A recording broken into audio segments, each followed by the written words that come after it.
Salut à tous et bienvenue dans cette partie-là où nous allons mettre en place le fichier des classes prédéfinies. En fait, ici, quand on parle de classes prédéfinies, on fait allusion à quoi? Revenons par exemple dans notre éditeur de texte pour mieux comprendre. Ici, dans notre page HTML, on a une classe container dans le header et on a également une classe container dans le banner. Cette classe n'a pas été mise là par hasard. Vous allez vous rendre compte si vous regardez les codes sources de plusieurs travaux.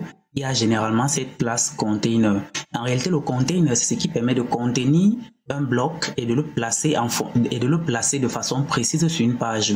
Donc, les containers généralement ont un comportement par défaut. Quand on parle ici de classes prédéfinies, ce sont les classes que lorsqu'on mettra le nom de cette classe, l'élément auquel on va associer cette classe va directement prendre un comportement par défaut. Parce qu'on ne va pas se retrouver en train de dire ici, header, on cible le container qui est dans le header pour le styliser et cible encore le container qui est dans le banner pour le styliser. C'est vrai que beaucoup de personnes le font, les débutants le font très souvent, mais ils écrivent les lignes de code qui ne sont pas nécessaires. Ils peuvent simplement optimiser la chose en créant une classe prédéfinie. Donc, pour faire ça, on va aller sur une base relativement simple et on va créer un nouveau dossier qu'on va appeler pretty find. Et dans ce dossier, on va créer le fichier prettyfind.css. Ici, ça me demande si je veux créer le fichier, je dis oui. Et vous allez remarquer à chaque fois qu'il crée un fichier, il y a cette petite pop-up qui apparaît. Ne prêtez pas attention à cette pop-up. En réalité, cette pop-up me demande simplement si je veux ajouter le fichier que je viens de créer à l'index Git. Donc, je peux mettre cancel ou je peux mettre add, ça n'a pas d'importance. Dans tous les cas, on a vu comment faire avec Git et le moment venu, quand on va vouloir commit notre projet, on va le faire manuellement. Ici, mon éditeur de texte est assez avancé et ça comprend que j'ai un dépôt Git que j'ai créé, que j'ai initialisé, donc ça veut mettre les fichiers. Au moment où nous aurons envie de faire notre premier commit, on va ajouter nos fichiers manuellement et on va faire notre commit également manuellement. Maintenant que nous sommes dans le fichier prettyfind.css, on va s'intéresser à la classe container.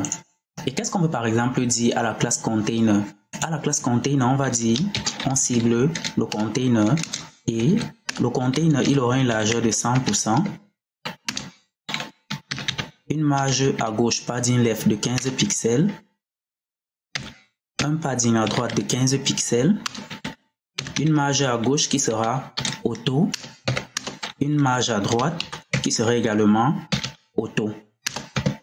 On va sauvegarder, on vient voir si c'est un effet dans notre page, on actualise et ça n'a pas d'effet. C'est normal que ça n'ait pas d'effet parce que si on regarde dans Screen CSS, on n'a pas importé ce fichier.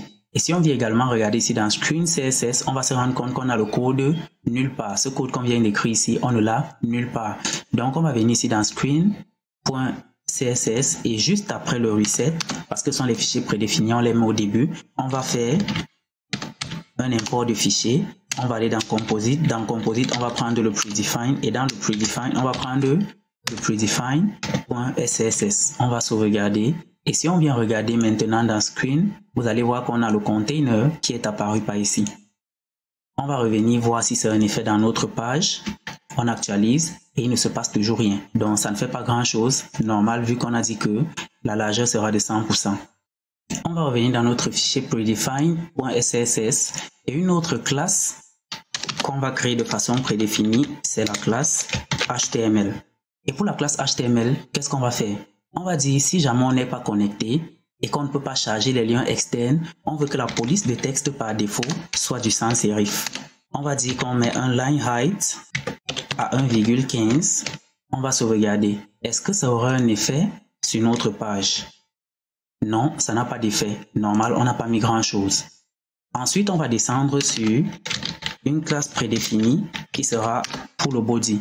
Et dans le body, on va dire que toutes les marges, on veut qu'elles soient à 0.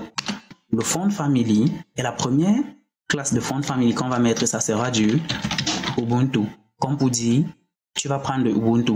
Mais ce qu'on met ici vient après. Ça veut dire que ça va prendre du Ubuntu, mais si ça ne trouve pas du Ubuntu, ça va remonter chercher le sans serif qui est ici en haut. Donc, première classe, on va dire du Ubuntu. Et après du Ubuntu, on va dire si tu ne trouves pas du Ubuntu, tu prends également du sans serif. En réalité, quand on met les polices de texte, chaque fois qu'on utilise une police de texte qui vient de l'extérieur, il est important de préciser une deuxième police de texte qui est native. Généralement, on a le sans serif ou alors on a le serif. Donc du coup, si on n'a pas de connexion internet ou alors si le lien ne charge pas, le navigateur va prendre le sans serif par défaut.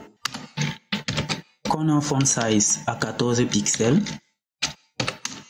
un font weight à 400, un line height à 1,5, une couleur de fond qui sera blanche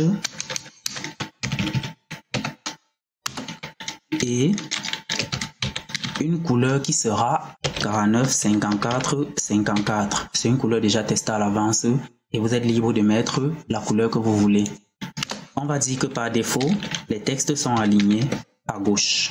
On enregistre et est-ce que ça a un effet dans notre page? Désormais, vous voyez qu'il y a quelque chose qui vient de changer. On arrive à l'interligne qu'on avait de ce côté-ci. Maintenant que nous sommes là, on remarque au passage que le texte ici est devenu un peu plus petit et il a pris la taille de celui-ci. En réalité, qu'est-ce qui s'est passé? Ici, là, j'ai dit que désormais, le body aura un comportement par défaut. Premièrement, il n'aura plus de marge. Donc, toutes les marges par défaut qu'il avait, je les annule. La police de texte qui va d'abord essayer de charger dès qu'on arrive, c'est Ubuntu. Donc, si on n'est pas connecté ou alors si pour une raison ou pour une autre, le lien ne parvient pas à charger, il va prendre le sans serif. J'ai dit que le font size ici, c'est 14 pixels. Le font size est 14 pixels et c'est en fonction de ce font size que toutes les autres valeurs vont être calculées. Si on vient ici dans le banner au niveau du B-title, vous allez voir que j'ai mis font size à 3 EM. Donc en réalité, qu'est-ce que ça fait? Ça prend les 14% et en fonction du bloc dans lequel ça se trouve, ça calcule les 3 EM de 14% et ça met cette valeur. De la même façon, quand je viens ici et que je dis que le P c'est font size 1,3 rem, en réalité, ça vient prendre ce P qui est ici et ça fait 130% de 14 pixels. Donc, c'est pour cela que vous voyez que ça a cette taille. En réalité, quand on dit 1 rem, ça veut dire 100% de la taille qu'on a donnée au parent. Et le parent initial ici, c'est le body. On lui a donné 14 pixels. Donc, quand on dit 1 rem, ça met 14 pixels. Mais quand on dit 1,1 rem, ça fait 110%. 1,2 rem, ça fait 120% et ainsi de suite. Donc, on met 3 rem, ça fait 300%. On va remarquer que en mettant l'autre 1,3 rem ici, le texte qu'on a au niveau du paragraphe est relativement grand. Donc, on va revenir dans notre fichier predefine.css et on va dire que le line height par défaut c'est 1,5 et ça a eu pour effet d'espacer ces lignes comme ceci. On lui a donné une couleur de fond qui sera blanche, mais qu'on ne va pas remarquer parce que dans la plupart des cas, on va souvent mettre nos propres couleurs. Les textes par défaut sont alignés à gauche, mais généralement on va forcer pour aligner ailleurs. Et on a les couleurs de texte qui seront celles-ci, une couleur un peu sombre mais qui n'est pas réellement noire. Quand on sera sur les parties blanches, vous allez voir à quoi ça ressemble et on va essayer de comparer avec du noir, vous allez voir la différence. Donc ça c'est une classe prédéfinie par défaut pour le body. Nous allons donc nous arrêter là pour le moment. Et au besoin, on reviendra enrichir ce fichier predefine.css parce que rassurez-vous, on aura encore tellement de classes prédéfinies qu'on va passer le temps à enrichir ce fichier. Par exemple, il y aura une classe qu'on créera qui nous permettra d'aligner les choses de façon efficace sur une ligne. Donc on va s'arrêter là pour cette partie et dans la prochaine partie, je propose qu'on crée le fichier des variables. Je vous donne rendez-vous dans la prochaine partie.